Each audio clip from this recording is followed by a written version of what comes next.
Only 2% of journeys in the UK are made by bike, compared to 27% in Holland. Sustainable travel charity Sustrans is bringing the UK up to speed.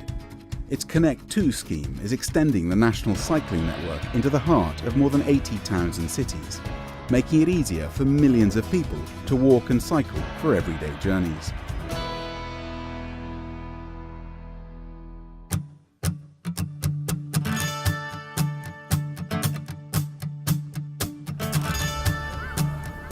A glorious spring morning in the city of Bath, and thousands gather for the opening of a new Connect2 route.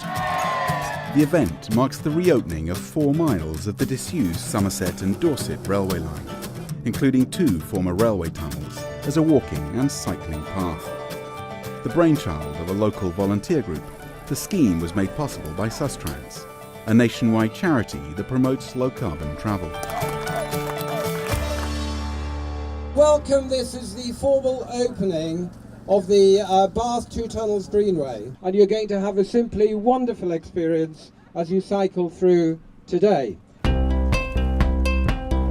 As Chief Executive of Sustrans, Malcolm Shepherd is responsible for delivering the lottery-funded Connect2 scheme to extend the national cycle network into towns and cities throughout the UK. Cycling is particularly good for your health, of course. It also is very, very good for the environment. The real challenge we face nowadays is that the environment for cycling is not really suitable. For far too many years we have been ignoring cycling as a real alternative form of transport, and we've been left miles behind countries like Denmark, Holland.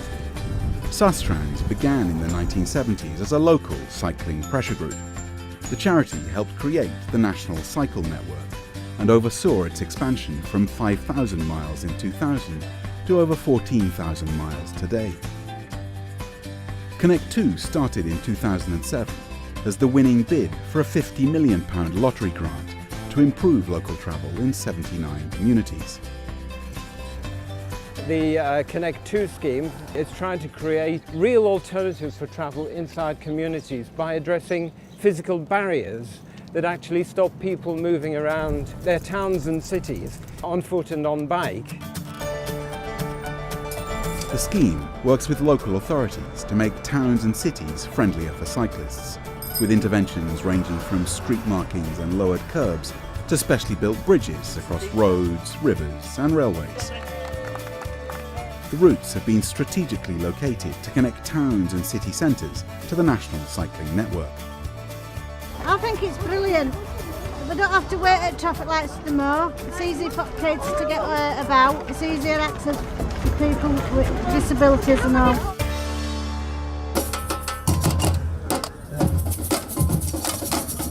The Bath Two Tunnel scheme is one of the biggest Connect2 projects to date, with the reopened Combe Down Tunnel forming the longest underground cycling route in Europe. 1, 2, 3, go.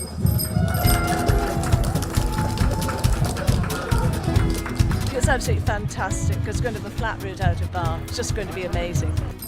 Yeah, it's super. Be able to ride like this away from cars and out in the country, and especially through a tunnel like that. Super. They've made a good job of it.